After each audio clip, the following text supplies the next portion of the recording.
Donc, ce matin, j'aimerais qu'on puisse revenir à notre série sur les noms du Seigneur Jésus. Et j'aimerais qu'on puisse considérer le Seigneur Jésus ce matin comme le témoin fidèle. Le témoin fidèle. Puis tout de suite, on peut se poser la question en pensant à ce titre-là, qu'est-ce que c'est qu'un témoin bibliquement? Qu'est-ce qu'un témoin devait faire à l'époque du Nouveau Testament pour que le Seigneur Jésus utilise cette expression-là? Et nécessairement, la parole de Dieu nous révèle ce rôle-là. Est-ce que vous avez une idée? Qu'est-ce que c'était qu'un témoin à l'époque du Nouveau Testament? Quelqu'un? C'était quoi le rôle? C'était quoi la responsabilité d'un témoin? Oui? Quelqu'un qui donnait sa version d'une situation. Donc, quelqu'un qui partageait qu'est-ce qu'il a vu. Oui, exactement. Christian? C'était similaire. Oui, donc effectivement, l'expression est exactement comme ce qu'on entendrait aujourd'hui lorsqu'on parlerait de quelqu'un qui a été témoin d'un crime, quelqu'un qui a été témoin d'une situation particulière. Un témoin, c'est celui qui a de l'information ou de la connaissance de quelque chose et donc qui peut donner cette information, partager cette information-là, mettre en lumière ou confirmer quelque chose. Donc, on va parler du fait que le Seigneur Jésus était un témoin fidèle. Mais on veut s'arrêter sur cette question-là du témoignage, puis voir qu'est-ce qu'on peut apprendre en tant qu'enfant de Dieu. Un témoin, il y avait dans le sens juridique, lorsqu'il y avait un crime, donc on allait en cour, puis quelqu'un était là pour rendre témoignage, dans son sens historique, envers un événement quelconque. Une personne pouvait rendre témoignage de ce qu'elle avait vu. Un spectateur de quoi que ce soit, par exemple d'une compétition, ceux qui avaient vu l'équipe locale gagner le trophée, mais ils étaient témoins de ça. On les appelait des témoins aussi. Mais dans un sens éthique, on peut parler plus dans un sens chrétien. Ceux qui ont prouvé la force et l'authenticité de leur foi en Christ en subissant une mort violente. Cette expression-là, témoin, dans le Nouveau Testament, vient du grec et c'est le mot martus. Le mot martus, c'est le mot qui est traduit en français aussi par le mot martyr.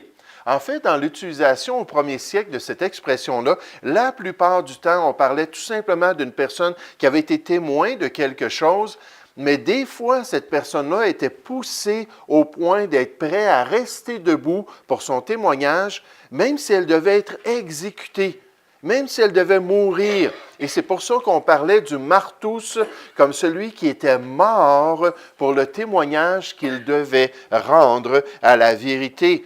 Donc, un témoin, soit un témoin oculaire ou un témoin auditif. Dans Actes 22, 20, Apocalypse 2, 13, on a deux passages bibliques. L'expression décrit le sens ecclésiastique du martyr, c'est-à-dire celui qui témoigne publiquement de sa foi devant un tribunal, par exemple, et qui en subit les conséquences. Puis, dans la période du Nouveau Testament, c'était une réalité. Et les gens étaient prêts à être témoins, même au point de perdre leur vie pour leur témoignage, perdre leur vie pour la vérité qu'ils représentaient en tant que témoins. C'était à ce point-là leur conviction, et ils étaient prêts à payer le prix ultime. Mais dans le Nouveau Testament, on apprend qu'une des grandes tâches que Dieu remet aux chrétiens, c'est d'être un témoin du Seigneur Jésus, un témoin de ce qu'il a expérimenté avec Jésus. Quand il a connu le Seigneur Jésus, quand il a été transformé par le Seigneur Jésus. Par exemple, dans Acte 1, au verset 8, Jésus a dit à ses disciples, « Mais vous recevrez une puissance, le Saint-Esprit survenant sur vous. » Donc, la puissance pour le témoignage chrétien, c'est une personne qu'on a reçue lorsqu'on a été sauvé. On a été scellé de cette personne-là pour le restant de notre vie chrétienne. Puis cette personne-là nous donne la capacité ou la puissance d'être un bon témoin, comme le Seigneur Jésus. Vous recevrez le Saint-Esprit survenant sur vous et vous serez mes témoins à Jérusalem, dans toute la Judée, dans la Samarie et jusqu'aux extrémités de la terre. J'aimerais vous parler de ce témoignage-là ce matin. Jésus dit, « Ainsi il est écrit que le Christ souffrirait et qu'il ressusciterait des morts le troisième jour, et que la repentance et le pardon des péchés seraient prêchés en son nom à toutes les nations, à commencer par Jérusalem. Vous êtes témoin de ces choses. » Donc, les apôtres ont entendu cela. Les apôtres ont compris que c'était leur rôle de parler de ce qu'ils avaient vu dans le ministère de Jésus, de comment est-ce qu'ils avaient expérimenté la nouvelle vie en Jésus-Christ.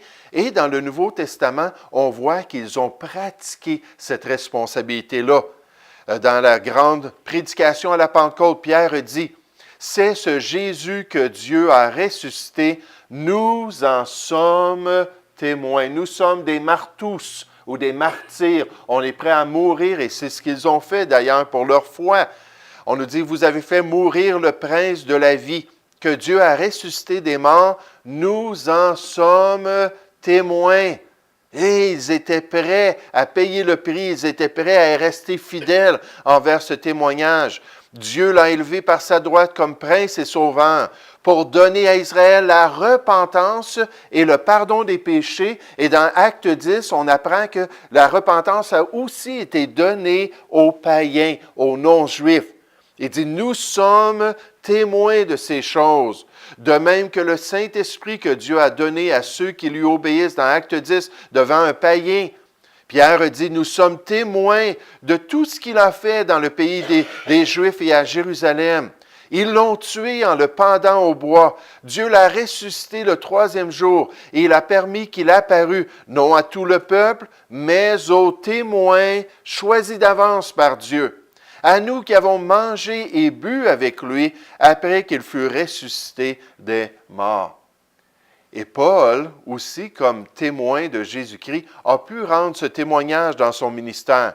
Jésus lui a dit, « Mais lève-toi et tiens-toi sur tes pieds, car je te suis apparu pour t'établir ministre et témoin des choses que tu as vues et de celles pour lesquelles je t'apparaîtrai.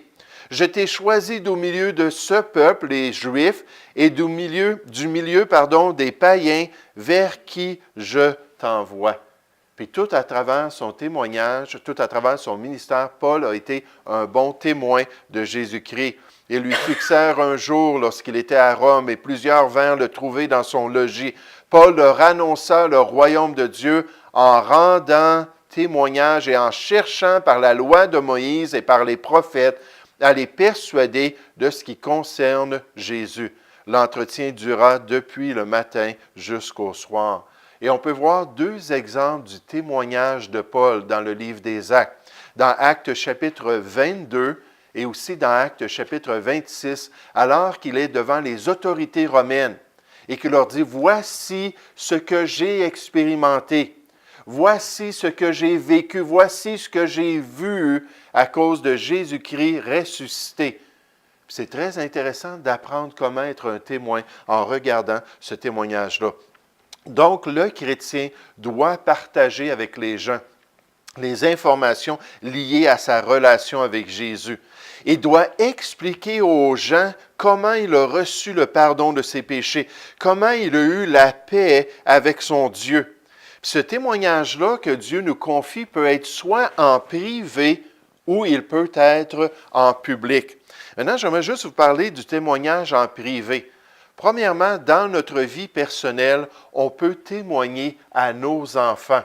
J'espère qu'en tant que parents, on saisit les occasions pour dire « Ah, mais voici comment j'ai connu Jésus-Christ, voici comment j'ai goûté à la paix avec Dieu. » Dans la vie de Timothée, Paul a dit à Timothée « Toi, demeure dans les choses que tu as apprises et reconnues certaines, sachant de qui tu les as apprises. » Donc, quelqu'un, pendant l'enfance de Timothée, a été un bon témoin pour lui. Puis on apprend que sa mère était une juive fidèle et qu'il avait un père grec. Puis jamais est-ce qu'on nous parle du rôle du père dans ce témoignage-là. Probablement qu'il ne connaissait pas Dieu. C'était probablement pas un prosélyte grec qui cherchait Dieu. Mais d'une manière ou d'une autre, il a eu cette influence-là. Dès ton enfance, tu connais les saintes lettres qui peuvent te rendre sage à salut par la foi en Jésus-Christ. On rend témoignage nécessairement par la parole de Dieu. Puis un peu plus loin, Paul explique un peu avant, plutôt, il explique qui a rendu ce témoignage. Il dit, me rappelant tes larmes, en parlant à Timothée et désirant te voir afin d'être rempli de joie, gardant le souvenir de la foi sincère qui est en toi, qui habita d'abord dans ton aïeul Louis. Qu'est-ce que c'est qu'un aïeul? Une grand-mère, merci Pierre. Donc, dans ta grand-mère Louis, et ensuite dans ta mère Eunice, et qui, j'en suis persuadé, habite aussi en toi. Donc, la grand-mère avait pris le temps de partager ça, la mère avait pris le temps de partager ça avec Timothée. Puis certainement que c'est une des grandes responsabilités d'un parent. Dans Éphésiens 6, au verset 4, on résume cette responsabilité-là. On nous dit, « Et vous, pères, n'irritez pas vos enfants, mais élevez-les en les corrigeant et en les instruisant selon le Seigneur. » Prendre un temps de faire un culte avec les enfants, de lire la parole de Dieu, d'expliquer les principes bibliques et nécessairement l'Évangile. Voici comment tu peux connaître le salut en Jésus-Christ. Voici comment tu peux avoir la paix avec Dieu. Quel privilège qu'on peut avoir dans notre témoignage privé. Maintenant, il y a un autre aspect de notre témoignage personnel. C'est l'aspect de nos amis et nos familles. Des gens qu'on côtoie dans notre parenté ou des personnes qu'on côtoie peut-être dans notre vie personnelle qui ne sont pas dans notre famille directe. Mais encore là, on a cette relation-là avec eux et on peut leur rendre témoignage progressivement. Puis dans le Nouveau Testament, on a quelques exemples de cela. On nous parle d'André qui est allé voir son frère Simon-Pierre. Dans Jean chapitre 1, André, frère de Simon-Pierre, était l'un des deux qui avait entendu les paroles de Jean et qui avait suivi Jésus. Ce fut lui qui rencontra le premier son frère Simon et qui lui dit, « Nous avons trouvé le Messie, ce qui signifie Christ. » Et il le conduisit vers Jésus. C'est un des exemples d'un témoignage personnel, d'une relation personnelle qui a été utilisée pour amener quelqu'un à Christ. Il y a un autre exemple, Philippe, qui est allé voir Nathanaël. On nous dit, Philippe rencontra Nathanaël et lui dit, « Nous avons trouvé celui de qui Moïse a écrit dans la loi et dans les prophètes, et dont les prophètes ont parlé, Jésus de Nazareth, fils de Joseph. » Nathanaël lui dit, « Peut-il venir de Nazareth, de ces gens-là dans le nord qui sont bizarres, des campagnards, tout ça? » C'est comme ça que les gens en Judée voyaient les personnes de Nazareth. « Peut-il venir quelque chose de bon? » Philippe lui répondit, « Viens et vois. » Viens et vois. Puis là, Philippe a amené Nathanaël à Jésus. Puis Jésus lui a expliqué des choses qui ont changé la vie de Philippe. Donc, notre témoignage privé dans notre vie personnelle. Puis ça, il faut être un bon témoin.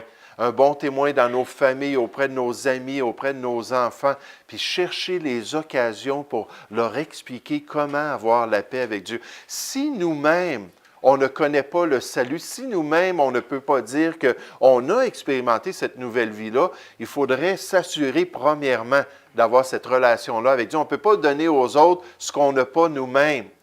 Puis juste s'assurer de se tourner vers le Seigneur puis avoir la paix avec Dieu. Mais il y a aussi un témoignage public que Dieu s'attend qu'on puisse rendre. Ça, c'est un témoignage auprès des étrangers. Vous savez, souvent, j'ai entendu en tant que pasteur, notre responsabilité, c'est de développer des relations. C'est ça, être un témoin de Jésus-Christ. Puis souvent, les chrétiens veulent se limiter à ça. Quand ils entendent qu'il y a des opportunités d'aller dans le public et parler à des étrangers, ils essaient de justifier ça en disant « ça n'existe pas dans la parole de Dieu ». Puis en faisant ça, ils se trompent royalement. Parce que la plupart du témoignage que les chrétiens rendent dans le Nouveau Testament, c'est envers des étrangers. C'est de partir avec la bonne nouvelle et partager ça à des gens qu'on n'a jamais rencontrés avant. Puis nécessairement pas négliger nos contacts personnels. Mais Dieu nous donne aussi cette responsabilité-là. Et on la voit dans le contexte de la grande mission. Jésus dit, « Mais vous recevrez une puissance. » Le Saint-Esprit survenant sur vous, et vous serez mes témoins à Jérusalem, dans toute la Judée, dans la Samarie et jusqu'aux extrémités de la terre. Est-ce qu'on a des contacts personnels dans toutes les parties du monde? Peut-être avec Internet un peu plus aujourd'hui, surtout ceux qui investissent dans ça. Mais en général, ici, la grande mission nous dit, ouvre ton horizon. Sors de ta zone de confort. Sois prêt à parler même à des étrangers de ce que tu as expérimenté dans le Seigneur. Continuellement, on nous présente cela comme une responsabilité. Allez, faites de toutes les nations des disciples. Je ne connais pas tous les gens de toutes les nations, c'est ma responsabilité. Les baptisants au nom du Père, du Fils et du Saint-Esprit, dans Marc 16, on nous dit, allez par tout le monde et prêchez la bonne nouvelle à toute la création. Pourquoi? Parce que la Bible nous dit que Dieu veut que tous les hommes soient sauvés et que tous parviennent à la connaissance de la vérité. Ici-bas, sur cette terre, notre génération doit entendre l'Évangile. Que ce soit par la distribution, on met ça dans leur boîte à lettres, puis là, ils peuvent choisir de lire ou non la littérature qu'on leur donne. Que ce soit des ministères comme les parcs l'été, lorsqu'on va dans les parcs, on remet aux gens des bibles, puis de l'information, puis on essaie de leur témoigner du porte-à-porte, peu importe les moyens, des déjeuners d'évangélisation. D'une manière ou d'une autre, Dieu nous dit qu'il veut que tous les hommes, avant de quitter ce monde, aient entendu l'Évangile. Puis aient compris c'est quoi leur responsabilité. Et encore une fois, les apôtres ont entendu ça. On doit avoir un témoignage public. On doit essayer d'atteindre des étrangers. Et ils ont pratiqué cela. On nous dit, et chaque jour, dans le temple et dans les maisons, ils ne cessaient d'enseigner et d'annoncer la bonne nouvelle de Jésus-Christ. Dans le ministère de l'apôtre Paul, il dit, vous savez que je n'ai rien caché de ce qui vous était utile, et que je n'ai pas craint de vous prêcher et de vous enseigner publiquement et dans les maisons, annonçant aux Juifs et aux Grecs la repentance envers Dieu et la foi envers notre Seigneur Jésus-Christ. Paul a dit, je me dois à mes contacts personnels. Non, c'est pas ça que ça dit ici. Je me dois à mes amis. Je me dois à ma parenté. Non, il a dit, je me dois, j'ai un devoir auprès des Grecs et des barbares, des savants et des ignorants. Puis ainsi, j'ai laissé Dieu produire en moi un désir fort, un désir puissant d'aller annoncer l'Évangile, même aux gens qui se trouvaient dans la ville impériale, partout dans l'Empire. Puis on voit ça dans les différents voyages de Paul. Dans le livre des Actes, il y a 3 voyages. Certains suggèrent qu'il y a eu d'autres voyages. C'est possible. Mais dans le livre des Actes, le livre au chapitre 13 et 14, on voit son premier voyage, ensuite un rapport à ces églises qui le soutenaient. Un deuxième voyage dans Actes 15 à 18, un dernier rapport, un autre rapport, puis dans 18 à 21, encore une fois, puis là, dans le chapitre 22, il se fait arrêter à Jérusalem, puis il est emprisonné. Mais on voit que l'Église a pris à cœur cette responsabilité publique d'aller atteindre les gens avec la parole de Dieu. Une évangélisation directe des inconnus de ce monde.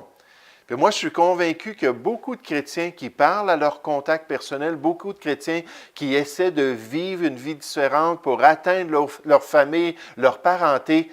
Mais il y a moins de chrétiens qui prennent à cœur de voir un étranger peut-être dans l'autobus, de voir quelqu'un qui vient au travail, ça peut être même un patient peut-être à la clinique assis à côté de nous, puis de voir cette personne-là comme ma responsabilité. Mais vous savez, malgré cela, gloire à Dieu, il a établi un témoin pour nous montrer la voie. Il nous a donné un exemple exceptionnel. Le témoin fidèle, c'est-à-dire le Seigneur Jésus. Dans Apocalypse chapitre 1, on nous dit de la part de Jésus-Christ, le message qui allait être révélé à Jean. Le témoin fidèle, le premier-né des morts, le prince des rois de la terre, à celui qui nous aime et qui nous a délivrés de nos péchés par son sang. Dans le chapitre 3, il se décrit encore comme cela. Écrit à l'ange de l'église de Laodicée, voici ce que dit l'Amen, le véritable, le témoin fidèle et véritable, le commencement de la création de Dieu. Et on retrouve en Jésus-Christ le témoin par excellence, celui qui a été fidèle tout à travers son ministère sur cette terre. Celui qui n'a jamais changé le message de Dieu, celui qui n'a jamais altéré les paroles que son Père céleste lui avait confiées, celui qui a rendu un témoignage parfait, ce témoin fidèle-là qui ensuite nous demande de suivre ses traces. Encore une fois, le Seigneur nous a précédés dans une responsabilité. Il nous demande de suivre ses traces, il nous demande d'agir comme lui et de glorifier Dieu devant Pilate. Il a dit, « Je suis né et je suis venu dans le monde pour rendre témoignage à la vérité. » C'était une des grandes responsabilités du Seigneur Jésus. « Quiconque est de la vérité, écoute ma voix. » Dans les prophéties bibliques, on nous dit que le Messie allait venir un jour pour être témoin auprès des peuples, auprès des nations. On nous révèle en fait qu'il allait être la lumière des nations, qu'il allait paraître ici-bas pour éclairer les yeux des gens, pour leur révéler les informations qu'ils avaient besoin d'entendre pour ensuite croire dans l'Évangile de Dieu. Parce que la parole de Dieu nous dit, comment invoqueront-ils celui dont ils n'ont pas cru? Comment croiront-ils, dans Romains chapitre 10, en celui dont ils n'ont pas entendu parler? Comment entendre-t-il parler s'il n'y a personne qui prêche? Il est venu pour être cette lumière-là du monde. En elle était la vie, en parlant du Seigneur Jésus, la parole même de Dieu, la révélation même du message de Dieu. Et la vie était la lumière des hommes.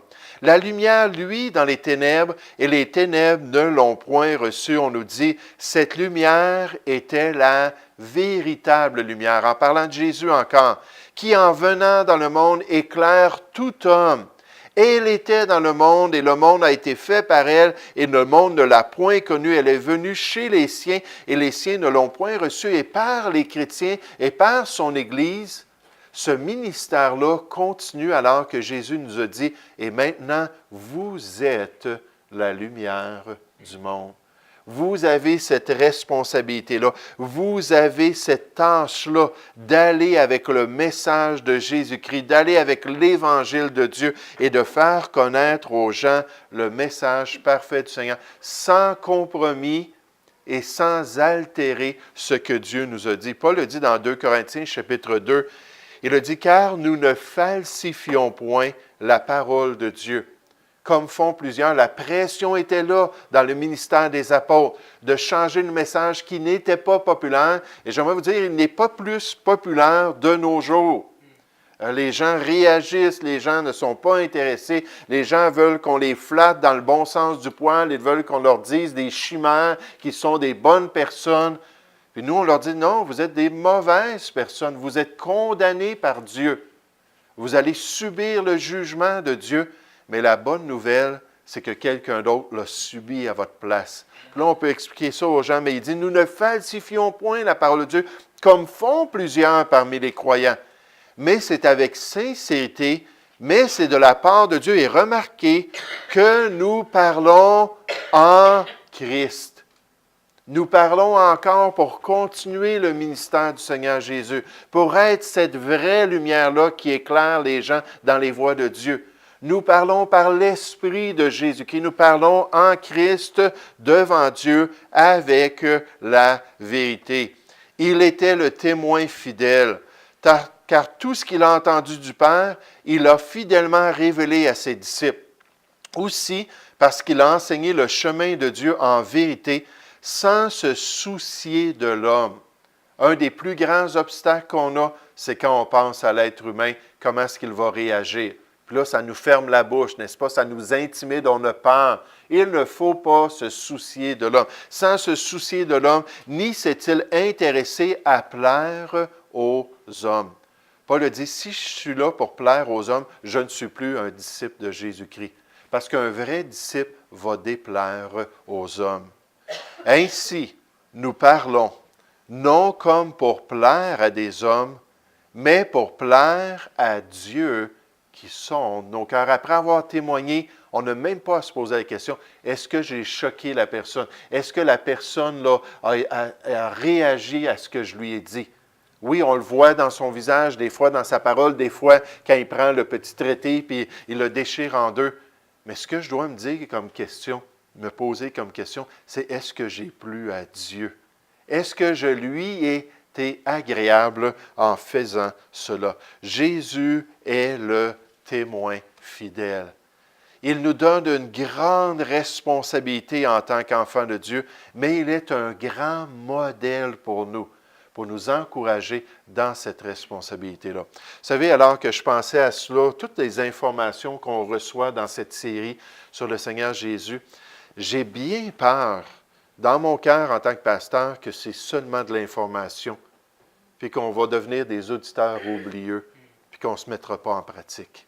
On ne se mettra pas à mettre en pratique la parole de Dieu. Quelqu'un ce matin me disait ça. « Ah, pasteur, les chrétiens connaissent la parole de Dieu, mais combien de chrétiens pratiquent la parole de Dieu? » C'est vrai, il faut faire l'autre état.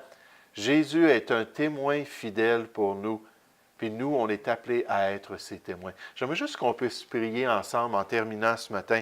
Juste demander au Seigneur, « Seigneur, aide-moi à être un meilleur témoin. Aide-moi à prendre ça à cœur. Aide-moi à ne pas être intimidé par les gens qui m'entourent. Puis aide-moi, Seigneur, à être une vraie lumière, un flambeau qui va reluire dans cette génération corrompue autour de moi. » Nous allons prier ensemble. Oui, Père Céleste, encore une fois, merci pour cette étude ce matin. Merci pour cette réalité, cette révélation que Jésus est venu dans ce monde et qu'il a été un témoin fidèle. Un témoin fidèle et véritable, Seigneur, que tu nous dis. Et Père, il ne s'est pas laissé intimider. Il n'a pas vu la moquerie des gens, puis les menaces, puis toute la pression même, toutes les souffrances qu'il a vécues physiquement, alors que l'être humain lui a fait savoir qu'il n'était pas content, qu'il voulait demeurer dans les ténèbres plutôt que se tourner vers la lumière. Et même sur la croix du Calvaire, il a été témoin encore une fois de ta volonté. Même en s'exclamant « J'ai soif », il a accompli ce que toi tu désirais. Et Seigneur, il a été tout un témoin pour nous. Aide-nous à grandir dans ce rôle, Seigneur. Aide-nous à saisir les opportunités par les différents ministères comme la distribution, le ministère des parcs, peut-être les cantiques qu'on va chanter dans le public, le porte-à-porte ou notre témoignage personnel. Seigneur, aide-nous à ne pas nous refroidir, nous te prions. Aide-nous à être prêts à payer le prix d'un martyr pour rester debout pour la vérité. Merci encore pour ces vérités ce matin et change-nous, nous te prions, au nom du Seigneur Jésus. Amen.